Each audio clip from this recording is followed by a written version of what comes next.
राज्य के समस्तीपुर जिला अंतर्गत हसनपुर विधानसभा क्षेत्र संख्या 140 से विधानसभा के लिए भावी प्रत्याशी यहाँ मौजूद हैं और इनसे हम रूबरू होना चाहते हैं। क्षेत्र में ऐसी कौन सी ज्वलंत समस्याएं हैं जिसके लिए संघर्षरत हैं। मेरे चैनल में आपका स्वागत। धन्यवाद। मैं इंदु गुप्ता हसनपुर विधानसभा से। विकसित भारत और विकसित बिहार का नाम दिए जा रहे हैं और विकसित बिहार में अगर शिक्षा पठन पाठन की बात करते हैं मैडम जी, तो बिजली की भी एक समस्या है कि अगर वो समय पे बिजली नहीं रहेगी तो बच्चे अनपढ़ गंवार हो जाएंगे। अब लाइट और दिया की ज़रूरत नहीं पड़ती है, अब हर किसी को बिजली का ही इंतज़ार करना पड़ता। तो इन दिनों जो आंधी और तूफ़ान का मौसम चल रहा है और बिजली गुल हो जाती है, कई कई घंटों कई दिन भी गायब हो जाते हैं। बिजली विभाग से क्या कहना चाहेंगे आप, ताकि क्षेत्र के लोगों को बिजली की किल्लत ना हो? मैं बिजली विभाग से यही कहना चाहूँगी कि जब भी लाइट चली जाती है तो आप लोग जल्दी से जल्दी 1-2 घंटे में उस समस्या को समाधान करें, क्योंकि हरियाणा पंजाब में भी बारिश आती है, तूफान आता है, लेकिन ऐसा परिस्थिति हम आज तक नहीं देखे। चाहे वहाँ जाके आप गांव में जाके पता करिए या देखिए, लेकिन हमारे यहाँ ऐसा क्यों हो रहा? इसका देखभाल तो जो बिजली विभाग वाले वही देखेंगे ना। लाइट नहीं रहने के कारण कितनी परेशानी होती है ये उनको नहीं पता है। जो भाई लाइट रहता है तभी मोबाइल यहाँ रिचार्ज होता है, उसके कारण बात नहीं हो पाता, बच्चे सो नहीं पाते तो मॉर्निंग में स्कूल नहीं जा पाते ढंग से। तो ये सब समस्या को बहुत ज़्यादा झेलना पड़ रहा, बहुत परेशानी आ रही है। अंधेरे में कोई काम नहीं होता, कभी कोई जो बुजुर्ग है वो गिर जाते हैं, कभी बच्चा गिर जाता है, तो इसका भरपाई कौन करेगा? यह शिक्षा जगत बहुत ही आगे बढ़ रहे हैं, बिहार में भी, आपके ग्रामीण क्षेत्र में भी। क्या यहाँ कॉलेज या डिग्री कॉलेज की स्थापना होनी उचित है और कब तक होगा? देखिए, जो डिग्री कॉलेज की बात है, ये मुद्दा मैं पहले भी उठाई थी। जो हमारे हसनपुर विधानसभा में डिग्री कॉलेज दिया जाए, तो सरकार अब जब चुनाव का टाइम आता तब ये बोल रही है जो हम ब्लॉक में डिग्री कॉलेज देंगे। बहुत अच्छी बात है, आप डिग्री कॉलेज दीजिए, लेकिन उसका एक टाइम सीमा होना चाहिए। जो भाई हाँ 1 साल या 2 साल में डिग्री कॉलेज स्टार्ट हो जाएगा, तब तो हम मानेंगे जो हमें डिग्री कॉलेज मिल रही है। नहीं तो मुंह से कोई बहुत कुछ बात बोल जाता है, लेकिन होता यहाँ कुछ नहीं। हवाई वाला बात हमें नहीं चाहिए, हमें एक टाइम चाहिए। इस टाइम तक ये चीज़ हो जाएगा तब हम सरकार को सोचेंगे भाई ये वो काम किया है। नहीं तो जो हमारी सरकार आएगी जन स्वराज जी, वो जब हमारी सरकार आएगी तो वो एक टाइम टेबल देंगे, उस टाइम तक वो काम हो जाएगा। चाहे वो डिग्री कॉलेज हो या कोई भी और वादा करते तो उनका काम होगा।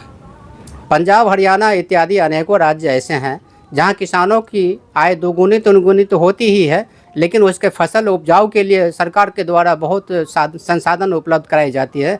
आपके हसनपुर विधानसभा क्षेत्र में ऐसी क्या उपलब्धि रहेगी कि किसानों को क्या बेनिफिट मिलेगा आपके माध्यम से? बहुत बहुत धन्यवाद आपका। हाँ, बहुत अच्छा सवाल है ये। किसान के लिए मैं सबसे पहले उनके लिए मैं बिजली का प्रबंध करवाऊंगी, ताकि उनको पंपू सेट की जरूरत ना पड़े खेतों तक पानी पटाने के लिए। क्योंकि हरियाणा पंजाब में देखिए, वहाँ पे जितना भी दूर में खेत है या खलिहान है, वहाँ पे बिजली है, तो उन लोग को पानी पटाने में आसानी होती है। उनको पंपू सेट का सहारा नहीं लेना पड़ता, जब मर्जी तब वो पानी डालते। इस कारण वहाँ का फसल अच्छा होता है और कम पैसे में उनका फसल हो जाता है। लेकिन यहाँ पे पंपू सेट और लाइट की व्यवस्था नहीं होने के कारण इनको पंपू सेट का सहारा लेना पड़ता है। इस कारण इनका मुनाफा कम हो जाता है और इनको फसल करने में पैसा बहुत लग जाता है। इसीलिए किसान उतना कमाई नहीं कर पाती जितना करना चाहिए। और रहा बात रोड रास्ता का, तो वहाँ पे रोड रास्ता पूरा पक्का है, चाहे किसी खेत में आप चले जाइए। और यहाँ पे तो ब्लॉक में रोड रास्ता अच्छा नहीं है, तो खेत में कहाँ से अच्छा रास्ता होगा? तो वहाँ जाने आने में भी बहुत दिक्कत होता है। जो काम 1 घंटा में होगा वो काम यहाँ 10 घंटा लग जाता है। तो इस सब कारण नुकसान होता है। इसलिए मैं किसान से ये कहना चाहूँगी कि आप जन स्वराज पार्टी को लाइए, मैं आपको बिजली का सुविधा दूंगी, जो आपको पंपू सेट का जरूरत नहीं पड़ेगा और आपका फसल अच्छी रेट में बिकेगा, तभी आपका आगे फ़ायदा होगा और आपका विकास होगा। और किसानों को मनरेगा के तहत अगर नकदी फसल आप लगाते हैं तो जो मजदूर आप लगाएंगे उसका पेमेंट जन स्वराज ही करेगी, इसका भी आपको फ़ायदा होगा। मनरेगा की बात आपने रखी है, तो मनरेगा में गांव गिराम में दबी जुबानों से एक बात सामने आती है। स्थानीय प्रतिनिधि होते हैं, चीटे टोकरी के नाम पर उनसे निशान दस्तखत लगा करके और फिंगरप्रिंट करवा करके उनका पेमेंट पा लेते हैं और महज 200-300 रुपया उनको महिला को दे करके, और उन्हें लगता है कि 200 रुपया भी तो फोकट में आए। तो 200 रुपया ही क्यों, 3200 या 4000 या कितना भी कुछ आता है उनके अकाउंट में, उसके खाता में, तो वो पैसा स्वयं इस्तेमाल क्यों नहीं करती? क्योंकि अभी जो हमारे जनता है उनको पता ही नहीं है जो ये पैसा जो आता है ये हमारा पैसा है, और इसी कारण उनको किसी चीज़ का ज्ञान नहीं, इसी कारण उनको कम पैसा दे के उनको ठग लेते हैं। तो जब जन स्वराज पार्टी आएगी तब ये सब ठगी बंद हो जाएगा। इसीलिए तो मैं जनता से अपील करना चाहती हूँ, जो एक बार आप बदलाव करिए, जन स्वराज पार्टी को लाइए, तब आप देखिए आपका कितना फायदा हो रहा है और कितना नुकसान हो रहा है।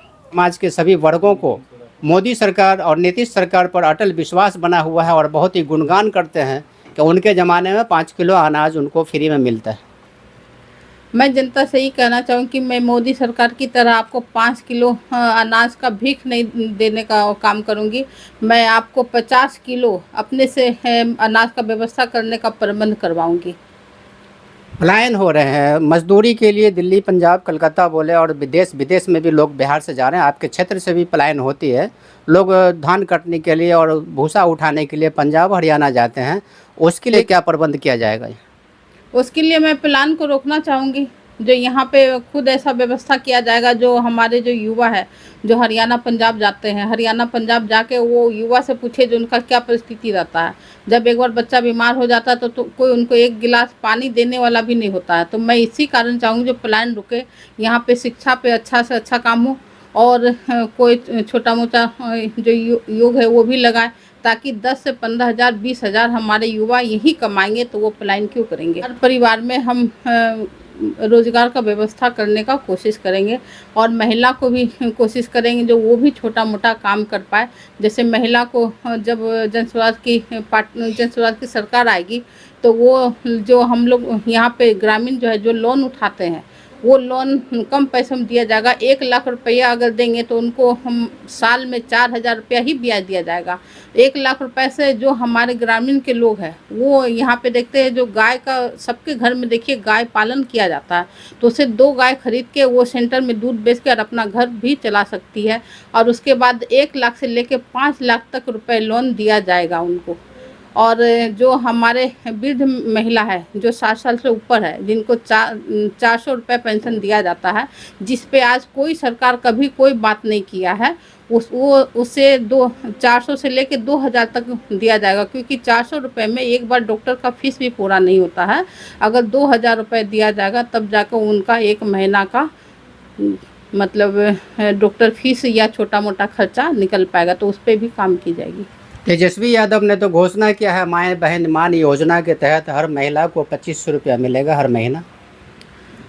बोलने को तो बहुत बात बोलते हैं, क्योंकि अभी उनको वोट लेना है, जनता को बेवकूफ़ बनाना, तो हम 2500 देंगे या मतलब कुछ भी दे देंगे। लेकिन आप ही पता करिए, जो सरकार का उतना, जब उनका महागठबंधन का सरकार था तब उन्हें ये योजना याद नहीं आया, जो हम माँ बहन को 2500 नहीं 2,000 ही दे देते या 1500 ही दे देते। आज उन्हें क्यों ख्याल आ रहा? जब प्रशांत किशोर ये बात रखे मुद्दा, तब उनको याद आया जो हम 2500 बोलेंगे, ताकि जनता को फिर बेवकूफ़ बना के और अपनी वोट ले लेंगे। उसके बाद फिर क्या जनता क्या हम, वो तो आप जानते हैं, जो यहाँ पे विधायक बन के गए दोबारा कभी देखने तक नहीं आए, तो उनकी बात का क्या कहना है। हमारे जो क्षेत्र के जनता है, अगर उन्हें थोड़ा भी ध्यान होगा कि जो हम जिनको जिता के भेजे थे तेज प्रताप यादव जी को, वो हमें एक बार मुड़ कर देखने नहीं आए, तो उनको हम 2500 रुपये पे कैसे विश्वास कर ले। अगर 2500 रुपये पे वो थोड़ा सा भी लालच करते हैं, तो सोचिए दोबारा वो फिर वही पीछे 5 साल जो पीछे गए थे और पीछे चले जाएंगे। तो लालच में नहीं आइए, और आप अपना वोट को पहचानिए, आप अपना अधिकार को पहचानिए। जो 1 वोट आपका बहुत कीमती है, तो उसे सोच समझ के दीजिए। जैसे आप सिर्फ चर्चा करने जाते हैं तो वहाँ जाके शिक्षा ग्रहण करते हैं, आगे पीछे सोचते हैं ना, तो इसी तरह जब आप वोटिंग करते हैं तो 10 महिला बैठ के आप विचार करिए आपस में, और जो हमारे बुजुर्ग है वो भी विचार करिए, जो हमें किस सरकार को लानी है, ताकि 5 साल हमें झेलना नहीं पड़े। उससे हमें क्या फ़ायदा होगा, हमारा बच्चों का क्या विकास होगा, हमारा जो गांव है, रोड रास्ता है या शिक्षा। शुद्ध पेयजल के लिए सरकार ने जल नल का योजना लगाया और घर घर जल नल का पहुंचाया है। लोगों को यहाँ उपलब्ध है ऐसी शुद्ध पेयजल? मुझे तो हसनपुर विधानसभा में घूम रही हूँ, तो मुझे कहीं ऐसा नहीं दिख रहा। वो पानी तो लगा दिए, नल लगा दिए, लेकिन उसका देख रेख नहीं हो रहा, उसका सर्विस नहीं हो रहा, तो पानी आ ही नहीं रहा, पानी बंद है। तो ऐसा लगाने से क्या फ़ायदा। आप पेड़ लगा दीजिएगा और पेड़ में पानी नहीं डालिएगा तो पेड़ बड़ा होगा। ये तो आप खुद भी घूम रहे हैं सर, हमसे सवाल पूछ रहे हैं, आप खुद देखिए कि आपके गाँव में पानी आ रहा, हमारे गाँव में इसका विकल्प क्या है, पानी किस तरह लोगों को मिल पाए? इसका विकल्प है सरकार उस पर देख रेख करे। जो योजना में जिस पैसा लगाए हैं तो उसको देख रेख के लिए पंचायत में आदमी तो रखे होंगे ना, जो यहाँ पे पानी आ रहा नहीं आ रहा, क्यों नहीं आ रहा, तो वो जिनको रखे हैं, जिनको तनख्वाह दे रहे हैं, उनसे उनको पूछना चाहिए ब्लॉक में या जो पंचायत है, जो भाई पानी क्यों नहीं आ रहा पब्लिक को, उसका रीज़न तो सरकार को खुद निकालना पड़ेगा ना। भाई सरकार का पैसा तो है नहीं, जनता का पैसा है। एक बार नल लगा दिए, नल लगाने के बाद देख रेख करना नहीं है, क्योंकि सरकार के पैसा जा नहीं रही, पैसा तो जनता का जा रहा हमारा, तो उन्हें क्या जाता है, एक बार लगवा देते हैं बाकी भूल जाते हैं। सामाजिक क्षेत्र में आपकी रसूख है, अपनी पहचान बनी हुई है। हसनपुर विधानसभा क्षेत्र में आप अपना परिचय दिए हुए हैं। महिला नेत्री के नाते से यहाँ आपको किस तरह से इन समस्याओं का निदान करने के लिए ऐसा कौन सा अधिकार आप चाहते हैं कि लोगों के कल्याणकारी और उसके ज्वलंत समस्याओं का निदान हो सके आपके माध्यम से? मैं यही कहना चाहूँगी, अगर जनता का मेरे पर आशीर्वाद रहा तो मैं प्रत्याशी होकर आऊँगी, तो इनका जो भी असुविधा, छोटी मोटी जो भी इनका समस्या है, सबको हल करने की कोशिश करूँगी और हल करूँगी भी। जो उनका जो अधिकार है उनको मिलना चाहिए, और उसमें जो सरकारी काम है उसमें जो इनका मतलब किसी भी काम के लिए यहाँ पे सुनने को ये मिलता है, बहुत महिला बोलता है, जो मैडम हम लोग जाते हैं, जो हमारा जैसे ब्लॉक में कोई मृत्यु प्रमाण पत्र बनाना है या कुछ भी छोटा मोटा काम है, तो सब बोलता है 200 रुपया दो तभी काम हो जाता है। जब सरकार ये दे रखा है, उनको पैसा दे रहा, तो हमसे क्यों पैसा मांगा जाता है? तो सबसे पहले तो इस पे रोक लगाया जाएगा। जो जब सरकार आपको तनख्वाह दे रही तो आप 200 रुपया किस बात का लेते हो? तो हमारी जनता यहाँ बहुत परेशान है। आज भी सुबह 4-5 आदमी आके मुझे यही कंप्लेन करके गया है, जो मैडम यहाँ पे कुछ भी योजना सरकार की आती है तो उसमें से बोलता आधा हमें दो, तब आधा पैसा हम आपको दिलाएंगे। कैसी सरकार है? तो ये सब पे मैं रोक लगाऊंगी। जो जनता का पैसा है, जो सरकार थ्रू आ रहा, वो जनता को ही मिलना चाहिए, उसमें किसी को 1 रुपये नहीं दिया जाएगा। ये सिंगल पर्सन अकेली पार्टी बन करके जो यहाँ बिहार में आए हैं, तो किसी न किसी को तो नुकसान देगा। और क्या प्रशांत किशोर के पार्टी सफलता की तरफ पहुँच पाएंगे? क्या बेहतरी है, क्या उपलब्धि है कि वो अकेले ही चुनाव जीत जाएंगे? प्रशांत जी चुनाव जीत जाएंगे इस बात का इसलिए क्योंकि उनका जो विचारधारा है वो बहुत अच्छा है। वो जनता के लिए सोच रहे हैं, जो मुझे जनता को जगाने का काम कर रहे हैं वो। और रही बात मतलब आप जो बोल रहे सरकार की, तो जो लालू जी हमारे थे, उनका तो 15 साल में वो सरकार में रहे, तब माँ बहन की योजना नहीं आया, उनके मन में ख्याल नहीं आया। अभी जो उनका बेटा है वो बोल रहे जो हम माँ बहन का योजना लाएंगे। अभी गठबंधन में वो 1.5-2 साल थे, तब उन्हें याद नहीं आया। अभी उन्हें जब चुनाव का टाइम आता तब उनको माँ बहन योजना याद आ रहा। उस दिन सोई हुई थी क्या, जो भाई हम जनता को कैसे लाभ पहुंचाए? तो ये हवाई बात में नहीं जाना चाहिए। और आप ये देखिए जो हमारा काम कौन करेगा, और बिहार में बदलाव की ज़रूरत है। तो मैं चाहती हूँ जो आप लोग एक बार बदलाव करके देखिए। आप सरकार तो नीतीश जी का भी देख लिए, लालू जी का भी देख लिए, कब क्या था नहीं था आप लोग अच्छी तरह जानते हैं। और हसनपुर विधानसभा की जनता से मुझे ये नहीं बोलना पड़ेगा जो आप लोग बदलाव करिए, क्योंकि हसनपुर विधानसभा का जितना विनाश हो चुका है वो कहीं किसी विधानसभा में नहीं है।